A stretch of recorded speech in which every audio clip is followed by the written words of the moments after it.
नमस्कार। अजीत पवार के अचानक चले जाने के बाद एक बड़ा सवाल ये उठ रहा था कि अब अजीत पवार की पार्टी यानी एनसीपी की कमान कौन संभालेगा और देवेंद्र फडणवीस की सरकार जो बीजेपी की सरकार महाराष्ट्र में चल रही है उसमें अजीत पवार एक प्रमुख हिस्सा थे, डेप्टी सीएम थे यानी उप मुख्यमंत्री थे। तो अब कौन उप मुख्यमंत्री बनेगा, पार्टी की कमान कौन संभालेगा, इसको लेकर जब से अजीत पवार की दुखद मृत्यु हुई है उसके बाद से लगातार ये प्रश्न राजनीतिक गलियारों में चल रहे थे। सोशल मीडिया से लेकर मीडिया में लगातार इस बात की चर्चा हो रही थी कि अब एनसीपी की कमान कौन संभालेगा। क्योंकि दोस्तों आप अजीत पवार को जानते हैं, अजीत पवार शरद पवार जो कि एक बहुत बड़े देश के हमारे नेता हैं, उनके भतीजे हैं और चाचा भतीजा दोनों मिलकर महाराष्ट्र की पॉलिटिक्स में बहुत बड़ी उपलब्धि हासिल की, एनसीपी पार्टी को इतना बड़ा बनाया। फिर 2023 में आपस में मतभेद होने की वजह से अजीत पवार अलग हो गए और शरद पवार अलग हो गए। अजीत पवार बीजेपी के साथ आकर उसकी सरकार में शामिल हो गए और डेप्टी सीएम बन गए।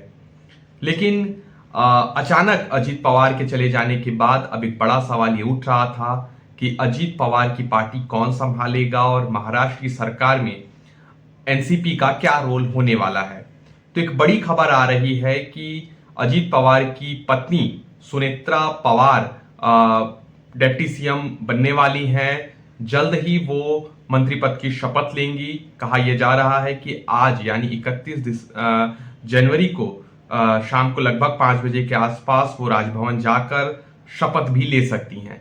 क्योंकि एनसीपी का एक बड़ा प्रतिनिधित्व, एक बहुत बड़ा हिस्सा है महाराष्ट्र की गवर्नमेंट में और उसके पास फिलहाल उनके जो सबसे बड़े नेता थे, जो पार्टी के राष्ट्रीय अध्यक्ष थे और सरकार में उप मुख्यमंत्री अजीत पवार थे, वो अचानक से प्लेन दुर्घटना में उनकी मौत हो गई, जिसके बाद से एक बहुत बड़ा खाली जगह तैयार हो गया है। अब उसको भरना बहुत जरूरी है।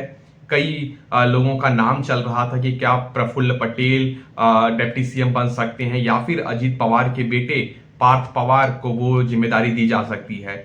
लेकिन अजीत पवार की जो पत्नी है वो भी राजनीति में सक्रिय है। 2024 के लोकसभा चुनाव में बारामती से शरद पवार की बेटी सुप्रिया सुले के खिलाफ उन्होंने इलेक्शन लड़ा था। हालांकि वो चुनाव हार गई थी।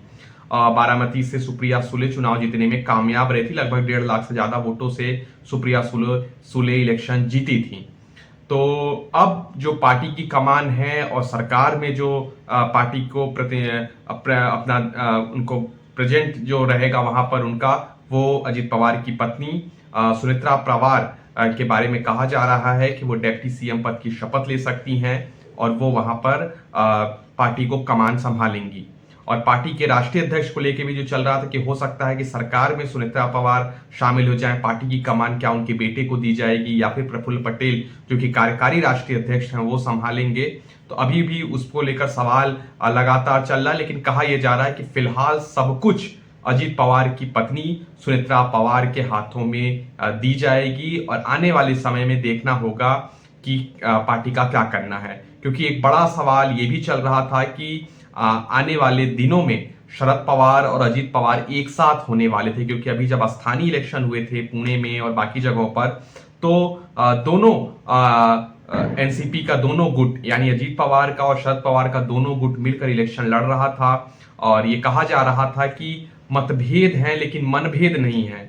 और आपने देखा होगा कि जब अजीत पवार का अंतिम संस्कार चल रहा था तो किस तरीके से सुप्रिया सुले जो कि उनकी बहन है, चाचा की बेटी हैं, वो एक तरीके से एक्टिव रही और परिवार का पूरा कमान उन्होंने अपने हाथों में ले रखा था। माइक लेकर सबको बैठाना, सुनेत्रा पवार को पकड़कर ऊपर लाना और सब करते हुए सुप्रिया सुले दिखाई भी दे रही थी। और ऐसा नहीं है कि मृत्यु के बाद ऐसा हुआ है। अभी कुछ दिन पहले जब शरद पवार का जन्मदिन था तो वहां पर भी पूरा परिवार इकट्ठा हुआ था। अजीत पवार खुद वहां पर पहुंचे हुए थे, राहुल गांधी पहुंचे हुए थे, अडानी भी वहां पहुंचे हुए थे। तो शरद पवार फैमिली की अडानी से भी अच्छे खासे रिलेशन है। तो कहा यह जा रहा था कि शायद पार्टी एक हो जाए और एनसीपी एक हो जाए। क्योंकि शरद पवार को लोग जानते हैं कि उनकी उम्र 85 साल से ज्यादा हो गई है। तब कितना दिन तक वो राजनीति करेंगे, कितने दिन तक पार्टी चलाएंगे।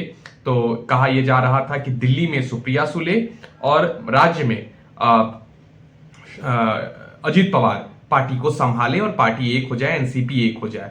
लेकिन अजीत पवार को कहीं नहीं जाना था, क्योंकि असली एनसीपी जो घड़ी चुनाव चिन्ह के साथ असली एनसीपी अजीत पवार के पास है। शरद पवार को अजीत पवार की पार्टी में शामिल होना था, अपनी पार्टी का मर्जर करना था, लेकिन उससे पहले एक बड़ी दुर्घटना घटी, जिसके बाद प्रश्न भी उठाए गए कि क्या कोई ये साजिश था, क्या कोई किसी षड्यंत्र के तहत ऐसा करवाया गया ताकि पार्टी एक ना हो सके, चाचा भतीजा एक ना हो सके, इस तरीके की भी बातें कही गई। तो खुद शरद पवार ने कहा आगे आके कि नहीं, ये कोई षड्यंत्र नहीं है, ये पूरी तरीके से एक दुर्घटना है, एक दुखद दुर्घटना है, जिसमें उन्होंने अपने भतीजे को खो दिया। और इसको लेकर न तो पार्टी में कोई ऐसा सोचता है, न तो परिवार में कोई ऐसा सोचता है कि ये जानबूझकर करवाया गया है, क्योंकि ममता बनर्जी ने इस पर प्रश्न उठाए थे कि ऐसा कैसे हो गया, पार्टी का जब मर्जर होने वाला था उससे ठीक पहले जो हुआ है उसको लेकर एक जांच होनी चाहिए। इस तरीके के सवाल कई लोगों ने भी उठाए, जिसके बाद खुद शरद पवार ने इस बात को सिरे से खारिज किया और वो सामने आकर इस बात को उन्होंने बताया, ये एक मात्र दुर्घटना थी और ऐसा हम लोग नहीं सोचते हैं कि ये कोई साजिश हुई है।